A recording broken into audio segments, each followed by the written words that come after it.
7월달 운을 한번 보도록 하겠습니다. 미리 7월달 운을 미리 한번 보면 7월이라는 그 계절은 그죠, 가장 더운 계절이죠, 그죠. 더운 계절이 7월이고 절기로는 7월 7일이 이제 절기로 기미월이 시작되죠. 소서대서가 있는 절기고, 소서대서라는 그 절기 자체는 가장 덥고 커지고 확장되고 펼쳐지는 계절이 소서고 대서다, 그죠. 그리고 실제로 우리가 소위 말하는 삼복더위 하는 것이 시작되는 거죠. 삼복더위는 소서가 지나고 첫 천간의 경금의 글자가 들어오는 날이 초복이고, 두 번째 경이 들어오는 글자가 중복이 되는 거죠. 그러니까 초복과 중복 사이는 11일간인 거, 중복과 말복 사이는 다음 절기가, 그러니까 입춘절기가 지난 다음에 예를 들어서 경이 들어오는 날짜가 말복이 되는 거예요. 그러니까 그 말복과 중복 사이는 20일 차이가 날 수도 있고 10일 차이가 날 때도 있어요. 근데 올해는 20일 차이가 나는 구조로 되어 있는 걸로 보였습니다.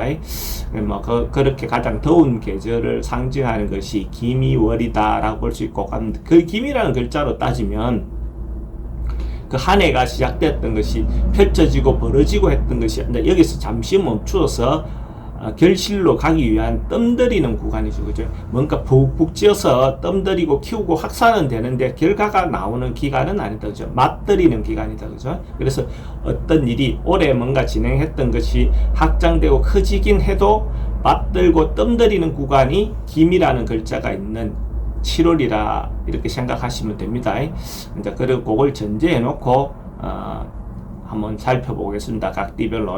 7월 개띠 운세를 한번 보도록 하겠습니다. 개띠는 주역상으로 보니까 풍천소축이라는 상이 나와서 풍천소축, 그러니까 하늘에, 그죠? 하늘에 바람이 부는 거죠. 하늘에 바람이 분다는 것은 구름을 몰고 다니는 거죠, 그죠? 구름을 본다는 것은, 구름이 이렇게 모이고 한다는 것은 비가 올 징조라는 거죠. 그러니까 실제로 우리가 이제 자연에서 볼 때 구름이 모이고 비가 와야, 그죠? 비가 와야 실제로 현실에서는 이권이 생기고 뭔가 물이 흘러요, 그죠? 물 자체가, 물 흐름이 어떤 이권 이런 걸로 보는 거거든요. 그래서 바람이 구름을 이렇게 모으고 있는 어떤 현상, 이것이 작게 조그맣게 머물러서 결국은 그것이 실질적인 이득으로 뭔가 내려올 수 있는 그런 상이다 라고 보는 거죠. 풍천소축. 그래서 이런 게 아직까지 당장 뭔가 좋아지는 건 아니지만 곧 뭔가 좋아질 수 있는 어떤 그런 운기로 봅니다. 그래서 큰 일보다는 작은 한 일, 소소한 일, 좋은 작은 어떤 일에 대해서 도모하면 결국 좋다라고 볼 수 있고, 곧 운이 좋아질 수 있다, 이렇게 보는 거죠. 사업하시는 분들 같은 경우는 기본적으로 동업 관계에 있는 사람들은 좀 불안한 운입니다, 그죠? 동업 관계에 있는 부분들은 주변 사람들의 어떤 부분을 좀 챙겨볼 필요가 있습니다.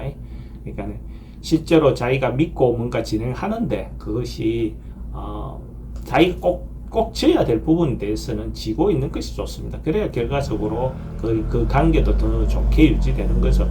믿었기 때문에 뭘 다 했다 이렇게 진행하다 보면 오히려 문제가 됩니다. 그러니까 믿고 하기 때문에 절제하고 자기가 그 뒤에 걱정 안 해도 될 부분에 대한 부분은 자기가 지고 가는 것이 좋습니다. 그러면 크게 문제되지는 않습니다. 그래서 사업하시는 분들은, 특히 동업하시는 분들 같은 경우 동업자에 대해서 미리 한 번쯤 체크해 볼 필요가 있습니다.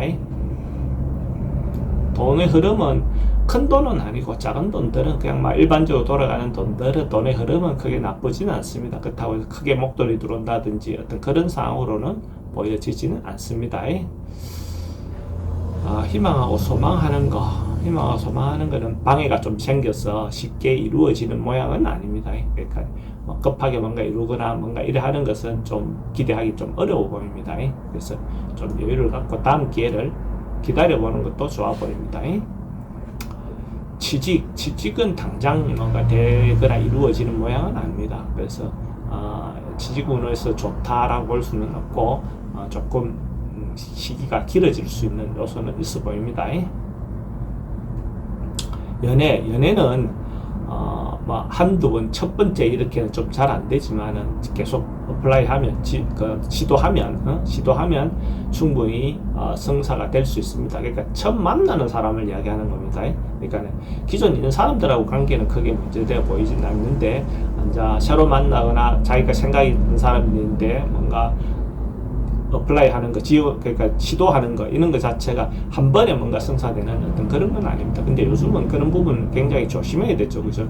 진짜 옛날처럼 막 그냥 시크하게 시도했다가는 오히려 스토킹범으로 몰릴 수도 있으니까 그 부분을 잘 상을 보고 하는 게 좋겠죠. 매매. 부동산 매매는 뭐 팔 수 있는 상황이 된다면 파는 것이 지금 기회가 파는 것이 좋습니다. 다음 기회보다는 지금이 훨씬 더 좋은 조건에 파는 어떤 것으로 될 수도 있습니다. 그래서 기회가 된다면 파시는 것도 좋다. 이사할 수 있으면 이사하는 게 좋아 보입니다. 그러니까 이사운 자체는 이사를 하는 게 더 낫다 이렇게 보여지거든요. 그래서 이사를 할 수 있으면 하시는 게 좋다. 건강은 뭐 특별하게 문제되거나 그래 보이진 않습니다. 근데 지병은 조금 오래 갈 수 있는 어떤 요소가 있어 보입니다. 그러니까 지병 관리는 오래된 병들은 좀 관리를 하셔야 될 것 같습니다. 나이별로 한번 보면 94년생 갑술생 개띠는 뭐 기본적으로 주변 사람들이나 사람들하고 관계가 원만해지는, 가족들하고 관계도 그렇고 좀 잘 풀려나갈 수 있는 어떤 그런 운으로 볼 수 있습니다. 그러니까 이런 경우에 화목하게 주변들하고 조직적인 어떤 부분을 보내는 게 좋죠. 그런 운이 왔다라고 볼 수 있죠. 82년생 임술생 개띠도 주변의 신뢰를 얻을 수 있고 믿음을 얻을 수 있고, 이런 경우에 프로포즈도 좋습니다. 그죠? 자기가 어떤 부분에서 자기 말이 진정성을, 믿음을 얻을 수 있고, 그러니까 이런 시기에 나이가 결혼을 안 한 사람이라면 프로포즈를 하시는 것들도 기회가 되면 해보시는 게 좋습니다. 그러면 이게 성사가 될 확률이 그만큼 높죠. 70년생 경술생 개띠는 운이 좀 에너지가 대체로 좀 넘친다라고 볼 수 있어요. 그래서 적극적으로 행동하고 긍정적으로 행동해도 자기가 원하는 바를 충분히 얻어낼 수 있는 어떤 그런 운이네요. 그래서 이런 운에는 나이도 그렇고 가장 왕성하게 움직이게 될 시기죠. 그죠? 그러니까 이럴 때 적극적으로 했을 때 자기가 원하는 어떤 성과를 얻어낼 수 있다라고 볼 수 있습니다. 58년생 무술생 개띠도 자기가 이때까지 해왔던 거, 젊은 시절부터 진행해왔던 것들을 계속 뭔가 한다면 충분히 축적된 어떤 에너지가 자기 결과를 낳아줄 수 있을 것 같아요. 그래서 원하는 바를 충분히 얻을 수 있는 그런 한 달이 될 것 같아요. 그래서 적극적으로 뭔가 행동하셔도 좋을 것 같습니다. 46년생 병술생 개띠는 만약에 자기가 지금 또 뭔가 기대하고 기다린 게 있다면 조금만 더 기다려 보시면 아마도 해결될 수 있는, 기대하는 바를 얻을 수 있는 그런 운으로 볼 수 있습니다. 곧 해결될 것 같다 이렇게 볼 수 있습니다. 그래서 조금 조급하게 굴지 말고 여유를 가지고 느긋하게 기다리시면 충분히 원하는 바를 얻을 수 있을 겁니다.